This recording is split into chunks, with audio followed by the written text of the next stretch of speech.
Hello guys, so ayan, tingnan mo yung aking background sa aking room, o diba? Paskong Pasko. So anyway, matawa ako kasi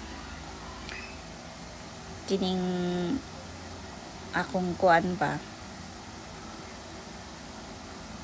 jowa, pati yung mga anak niya nahawaan na pagka Filipino style.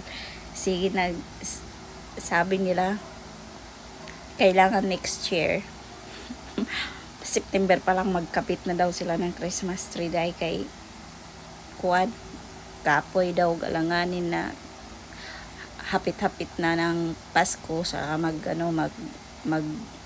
decoration.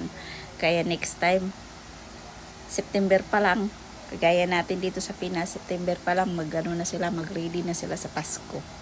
Ayan, hawaan na sila. Kahit hindi